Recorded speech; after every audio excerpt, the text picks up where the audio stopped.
Bienvenue chers téléspectateurs, c'est Moïda Garamo avec le journal du jeudi 24 novembre.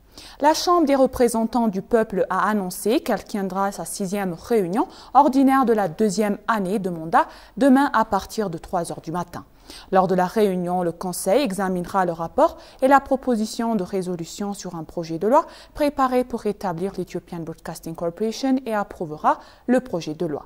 On s'attend à ce que le Conseil examine le rapport et la proposition de résolution sur un projet de loi visant à établir le service de l'information éthiopien et approuve le projet de loi. En outre, les informations que nous avons reçues du Conseil indiquent que le Conseil examinera le rapport et la proposition de résolution sur les projets de décret préparés pour approuver les accords de prêt conclus avec le gouvernement de la République italienne et l'Association internationale de développement et approuver le décret.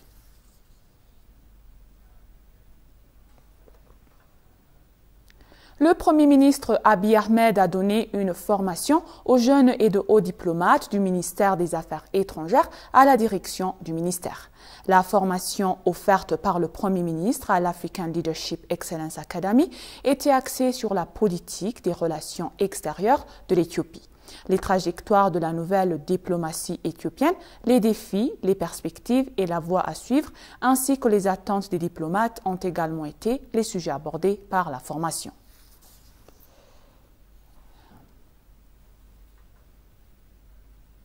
Il a été annoncé que le conseiller à la sécurité nationale du Premier ministre Abiy Ahmed, l'ambassadeur Redouane Hussein, avait donné une formation aux diplomates sur la situation diplomatique internationale actuelle. Le ministre a donné une formation sur le thème « Nouvelles tendances, politiques et changements du système mondial du XXe siècle ». Au cours de la formation dispensée par le Centre africain par l'excellence en leadership, les diplomates ont été informés des tendances mondiales actuelles, des défis et des opportunités futures pendant leur séjour avec l'ambassadeur. En outre, il est indiqué quand ils ont discuté de l'évolution du système mondial et de ses effets. L'ambassadeur Redouane a rappelé aux diplomates d'analyser attentivement la tendance mondiale et d'être prêts à apprendre. Il a également expliqué aux diplomates leur participation à l'accord de paix conclu à Pretoria entre le gouvernement éthiopien et le TPLF tenu à Nairobi. Selon les informations que nous avons reçues du ministère des Affaires étrangères, ils ont partagé les leçons apprises lors de leur séjour dans les deux pays.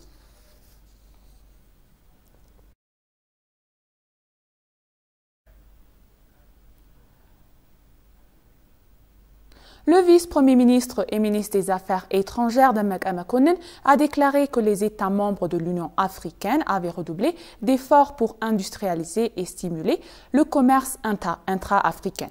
S'exprimant lors du sommet extraordinaire sur l'industrialisation et la diversification économique qui s'est tenu à Niamey au Niger hier le 23 novembre, DPM-EFM Demek a déclaré que l'industrialisation déterminait si l'Afrique peut transformer ses dotations naturelles en produits commerciaux en dépendre de produits importés de l'intérieur.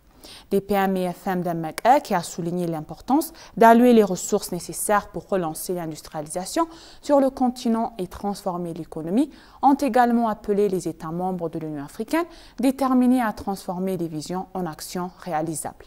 L'Éthiopie a mis en œuvre un programme de réforme économique local dans le seul but de créer un environnement économique propice au secteur privé, a expliqué Demek. Il a également déclaré que l'Éthiopie soutenait l'initiative de l'Union africaine visant à industrialiser le continent.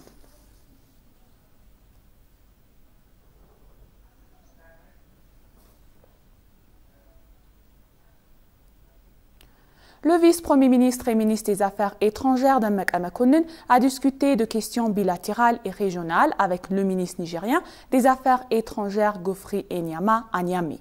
Ato Demek qui participe à la 17e réunion extraordinaire de l'Union africaine qui a débuté à Niamey, a informé le ministre de la situation actuelle en Éthiopie et de l'accord de paix signé à Pretoria. Il a expliqué que le gouvernement éthiopien souhaitait vivement la mise en œuvre de l'accord de paix et que le gouvernement prenait des mesures pratiques et a déclaré que l'Éthiopie se trouvait dans une situation prometteuse. Ato Demmeke, qui a mentionné que l'aide humanitaire des services sociaux a commencé à expliquer que le travail de reconstruction et de réhabilitation est un autre objectif. Ato Demmeke a exprimé sa gratitude pour la position inébranlable du Nigeria basée sur les principes lorsque l'Éthiopie a été confrontée à des défis. L'ancien président du Nigeria, Olusegun Obasanjo, a déclaré que les Africains ont montré comment ils peuvent résoudre leurs propres problèmes. Le ministre des Affaires étrangères du Nigeria, pour sa part, s'est dit satisfait de la signature de l'accord de paix. Il a déclaré que le résultat montre que l'Afrique a la capacité de résoudre ses propres problèmes. Il a mentionné que le gouvernement nigérien est prêt à fournir tout le soutien possible pour la mise en œuvre réussie de l'accord. Les informations obtenues du ministère des Affaires étrangères montrent que le ministre des Affaires étrangères du Nigeria a mentionné qu'Ethiopian Airlines n'est pas seulement une compagnie aérienne éthiopienne, mais aussi une compagnie aérienne africaine. Les ministres ont convenu de travailler ensemble pour renforcer l'amitié bilatérale et la coopération stratégique multilatérale entre l'Éthiopie et le Nigeria, qui compte 28% de la population africaine. Ato Demmeke Mekonnen dirige la délégation éthiopienne à la réunion spéciale des dirigeants de l'Union africaine qui a débuté aujourd'hui à Niamey, la capitale du Niger.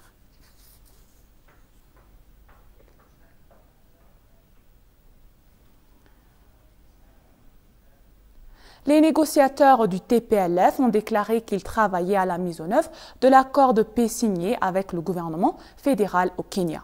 Getachew Redda et le général ጻድቃኔ ገብረትንሳኤ ont publié une déclaration sur le développement et l'exécution de l'accord de paix.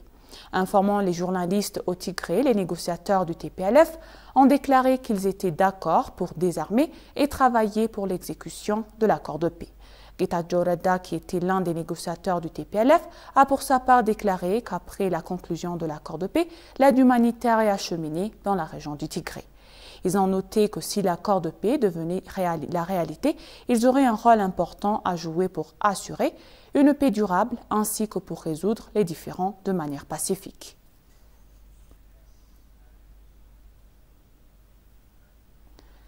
Et pour conclure le journal, Ethiopian Airlines se prépare à reprendre les vols réguliers vers la région du Tigré qui ont été suspendus en raison du conflit et a confirmé le PDG de la compagnie aérienne.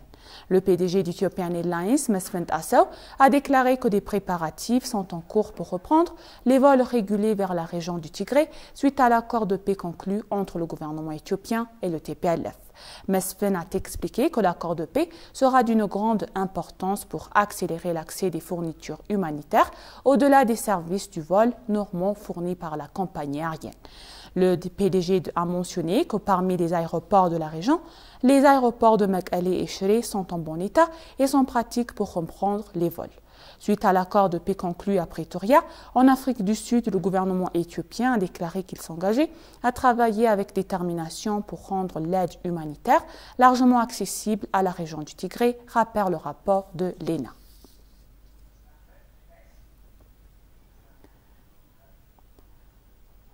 Chers téléspectateurs, nous vous rappelons les titres principaux.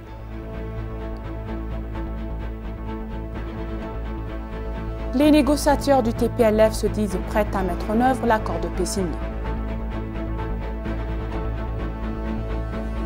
Ethiopian Airlines se prépare à reprendre des vols réguliers vers la région du Tigré. Merci chers téléspectateurs, ainsi s'achève le journal, c'était Moïda Gadamo et je vous souhaite une bonne journée.